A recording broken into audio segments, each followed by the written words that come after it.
Mengerikan, dana Bansos DKI Jakarta Rp3 triliun mengalir kemana-mana.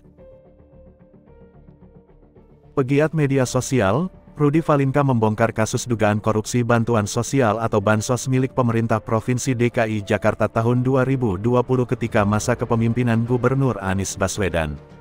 Berdasarkan temuan, dugaan korupsi itu mencapai Rp2,85 triliun. Temuan dugaan korupsi program Bansos Pemprov DKI tahun 2020 senilai Rp2,85 triliun.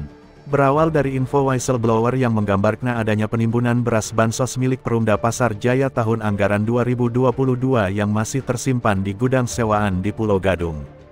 Hasil audit forensik Ernst & Young yang belum dibuka ke publik nih, beber Rudy melalui cuitannya di Twitter pribadinya @Kurawa, seperti dikutip Monitor Indonesia, Rabu, tanggal 11 Januari tahun 2023. Menurut Rudy, dugaan tersebut berawal dari info seorang pengungkap fakta yang mengabarkan adanya penimbunan beras Bansos milik Perumda Pasar Jaya tahun anggaran 2020 yang masih tersimpan di gudang sewaan di Pulau Gadung.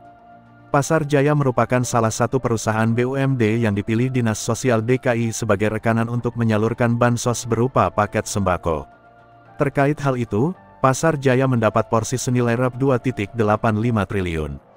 Tidak ada alasan spesifik mengapa Dinsos DKI memberikan porsi yang sangat besar kepada Pasar Jaya, apakah karena status perusahaan yang masih perusahaan umum sehingga lebih mudah utek administrasi cawe-cawenya, tuturnya.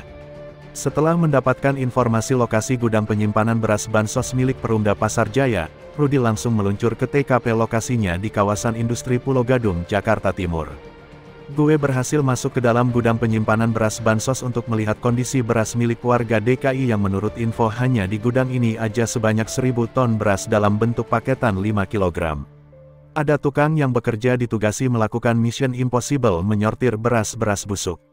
Rudy memastikan bahwa 100% kondisi beras Bansos milik DKI ini rusak dan membusuk. Bahkan menurutnya beras tersebut sudah tidak layak untuk hewan sekalipun karena terdapat jamur berwarna kuning hingga menghitam.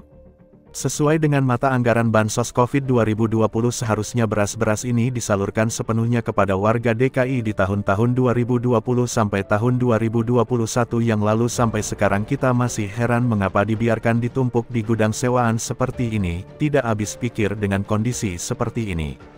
Bahkan, Rudy turut membocorkan sejumlah data administrasi yang menunjukkan bahwa perusahaan mengalami peristiwa announcement KG atau kehilangan yang tidak diketahui yang diduga akibat banyak modus surat jalan yang double dan lainnya.